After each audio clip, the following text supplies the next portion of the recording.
Praise the lord. ప్రియమైన సహోదరులందరికీ mirror of Christ తరపు నుంచి శుభాలు.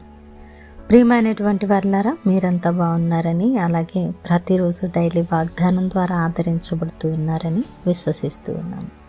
విన్న వాక్యాలను తప్పకుండా షేర్ చేయండి, అలాగే దైవిక పరిచర్యలో సహకరిస్తారని నమ్ముతూ ఉన్నాం.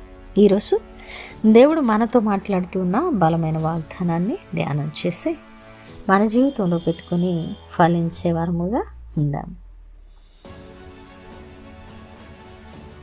విలాప వాక్యములు 3వ అధ్యాయము 22వ వచనం. యెహోవా కృపగలవాడు, ఆయన వాత్సల్యత ఎడతెగక నిలుచుచున్నది గనుక మనము నిర్మూలము కాకున్న వారము. దేవుని నామానికి మహిమ ఘనత ప్రభావములు చెల్లిస్తున్నాను.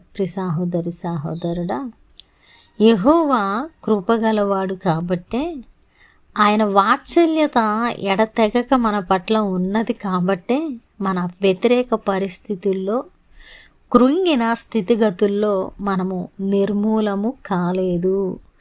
మనము పరిస్థితుల్లో నిర్మూలము అయిపోయే వారము కాదు అని భక్తుడు విశ్వాసాన్ని వ్యక్తపరుస్తూ ఉన్నాడండి. ప్రియమైనటువంటి వాళ్ళారా, ఎంతో ప్రార్థిస్తూ, ఎంతో దేవుని సన్నిధిలో కనిపెడుతూ, ఒకవేళ వ్యతిరేక పరిస్థితుల్లో ఉండి ఈరోజు నా జీవితం ముగిసిపోయింది, నా పరిస్థితులు నిర్మూలమైపోయాయి అని అనుకుంటూ ఉన్నావా? అయితే భక్తుడు విశ్వాసాన్ని మనము గమనించాలా, గ్రహించాలా. మన జీవితాలలో మనము కూడా ఎలాంటి విశ్వాసతను కనపరచాలి? ప్రియమైనటువంటి వారులారా, యెహోవా కృపగలవాడు, ఆయన వాత్సల్యత ఎడతెగక నిలుచుచున్నది.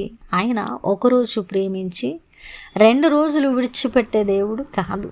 ఆయన వాత్సల్యతట ఎడతెగక మన జీవితాల మీద కుమ్మరించబడుతూ ఉన్నది. గనుకనే మనము ఏ స్థితిలో కూడా నిర్మూలము కాకుండా సజీవులముగా, సమాధానకరముగా బ్రతికి ఉన్నాము. కేవలము ఆయన వాత్సల్యత, ఆయన కృపను బట్టి మాత్రమే. కాబట్టి ఈరోజు నీ వ్యతిరేక పరిస్థితుల్లో ఎప్పుడు కూడా నేను నిర్మూలమైపోయే పరిస్థితిలో ఉన్నాను అని అనుకొనవద్దు. ఎందుకంటే మన దేవుడు మనల్ని నిర్మూలము కాకుండా ఆయన ప్రేమ, సమాధానము, కృప, ఎడతెగక వాత్సల్యాన్ని చూపిస్తూ మనల్ని నిలబెడుతూ, జీవింపజేస్తూ, నడిపిస్తున్న అద్భుత ఆశ్చర్యకరుడైనటువంటి దేవుడు.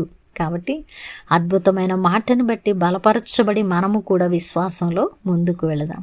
విన్న వాక్యము ఫలింపు కొరకు ప్రార్థన. పరిశుద్ధుడా, ప్రేమ కలిగిన తండ్రి, అద్భుతమైన వాక్కు ద్వారా మాతో మాట్లాడినందుకు వందనాలయ్యా.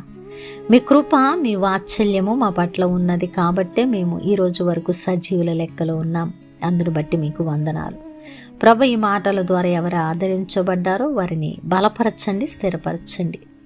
ఈ పరిచర్యకు సహకరిస్తున్న కుటుంబాలను దీవించండి. ఉపవాస ప్రార్థనలు ప్రభు చేస్తున్న ప్రతి ప్రార్థన పట్ల మీరు కార్యాలు జరిగించి మీ నామాన్ని మహింపరచుకోమని ఈ ప్రార్థన నజరుడైన యేసుక్రీస్తు నామంన సమర్పించి అడిగి వేడుకుంటున్నాము తండ్రి, ఆమేన్.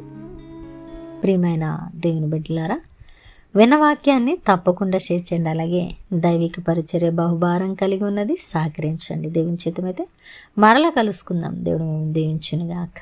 ఆమేన్.